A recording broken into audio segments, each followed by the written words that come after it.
They always told us never to cross the forest after sunset. Locals called it the Forgotten Forest, not because it was abandoned, but because those who went too deep into it were rarely remembered again. Their names faded, their faces erased, as if the forest swallowed not only their bodies but their existence. I didn't believe in curses. I was a researcher, chasing old legends, collecting stories of haunted places. When I first arrived in the village near the forest, the elders avoided me. Only one man, his eyes pale with age, whispered a warning. Don't listen when the forest calls your name. That's how it begins. That night in the small wooden inn, I couldn't sleep. The wind outside carried strange sounds, faint but sharp. It wasn't the rustling of leaves or the howl of wolves. It was a voice, a whisper. My name. At first I thought I was imagining it, but when I stepped to the window, the forest loomed like a black wall against the sky. In the silence, I heard it again, clearer this time, soft but human. Come inside. That was my first warning, and I ignored it. Now, a week later, standing at the edge of the woods, I was about to make a big mistake. It was almost dusk, and the sky was the color of old bruises. The air grew colder as I stepped into the trees, the branches of the ancient oaks forming a canopy overhead that blotted out the fading light. As the path grew fainter, the whispers grew louder. I could feel their presence all around me, unseen eyes watching, waiting. And then I saw it, a clearing up ahead, a circle of stones, and in the center, a bonfire. The fire had been lit recently. Someone, or something, had been here. Fear pricked at me. I wanted to turn back, but it was as if an invisible hand was pulling me forward. The whispers intensified, no longer coming from the trees, but from within my head.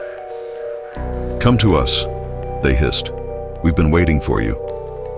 The fire crackled merrily, casting dancing shadows on the surrounding trees. I hesitated, torn between the fear that propelled me forward and the desire to escape the clutches of the forest. But as I took a step into the clearing, the shadows seemed to reach out and grab me, pulling me deeper into the circle. Suddenly, the whispers stopped. The forest held its breath, and then a figure stepped out of the shadows. Tall and gaunt, his face obscured by the hood of his cloak, he radiated an otherworldly aura that sent shivers down my spine. Fear turned my legs to lead. I wanted to scream, to run, but I couldn't move. The figure approached, his steps silent on the soft earth. As he drew closer, I could see the glint of malice in his eyes, the cruel curve of his lips. He extended a hand, his fingers long and bony like the limbs of a spider. Join us, he rasped, his voice like the grinding of stones. Join us and become one with the forest.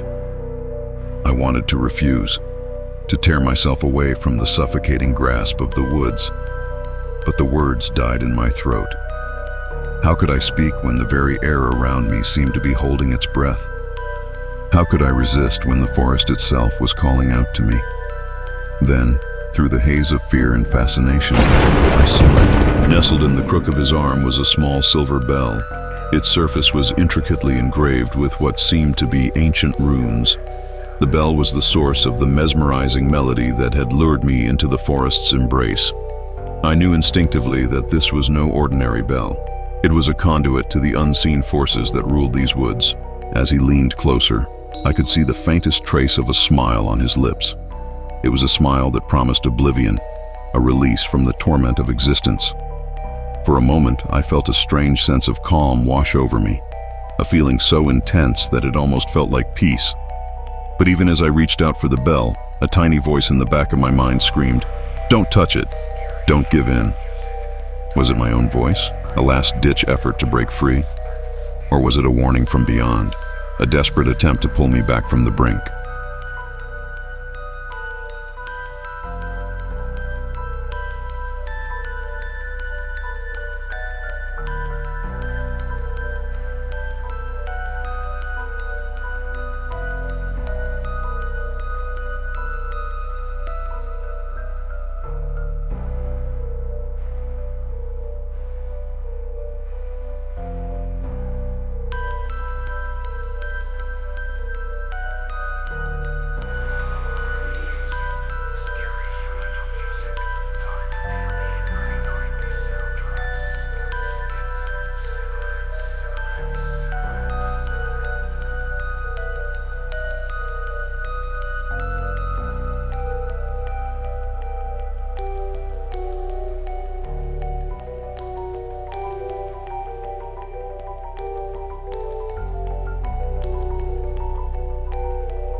Night fell faster than it should have.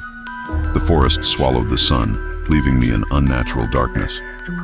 I stumbled along, branches whipping at my face, twigs snapping under my weight. I was lost, utterly and terrifyingly lost. Then through the trees I saw it. A light flickered in the distance. Hope surged through me, pushing away the fear. It looked like a village, small and quaint, with houses huddled together like gossiping old friends. Smoke curled from their chimneys and the light from their windows spilled out onto the ground, beckoning me closer. As I ran, the houses grew larger, taking shape from the shadows.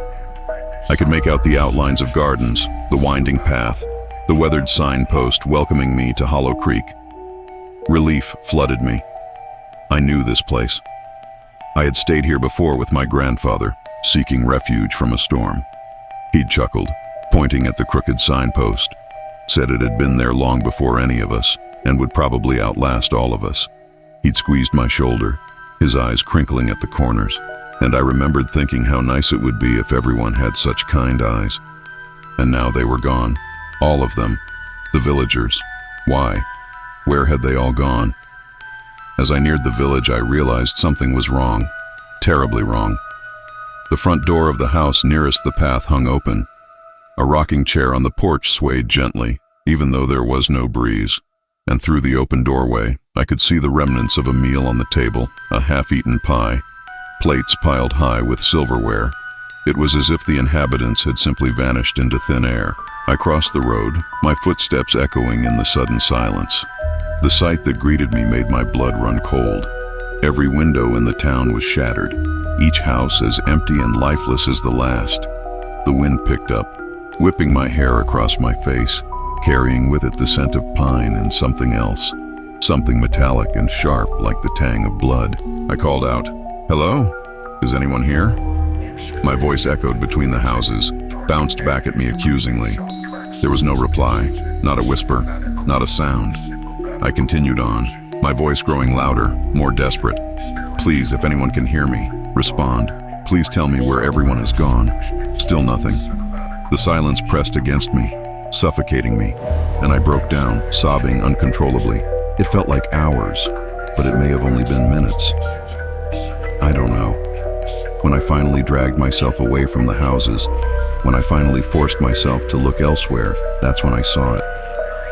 On one of the walls, smeared across the wood, I saw a handprint. Black, greasy handprint, small and childish. Then another one, and another, dozens of them, small and large, as if pressed in desperation against the cool surface of the wood. I don't want to be too dramatic, but it was as if the wall was trying to claw its way free. I backed away, my heart pounding against my ribs like a trapped bird. That's when I noticed movement on the far end of the street. A shadow, tall and thin, was watching me. It swayed, bending unnaturally, its head tilting with a sickening, cracking sound. I couldn't see its face, but I could feel its eyes boring into me, cold and hard as stones. Then it moved again, stepping out from the shadows, revealing a twisted, distorted shape. It glided closer, hundreds of whispers weaving together, forming words. Words I wanted to hear, words I dreaded hearing. My name. Over and over again. My name. The village was gone, replaced by something that shouldn't exist, something that whispered my name and left black handprints on the walls. I tried to escape. I ran toward the main road, but every path circled back into the forest. No matter how far I went, the trees just closed in tighter, pushing me deeper inside. That's when I saw them, the missing people. They stood between the trees like ghosts, their faces pale, their eyes hollow. Men, women, even children. They were all staring at me.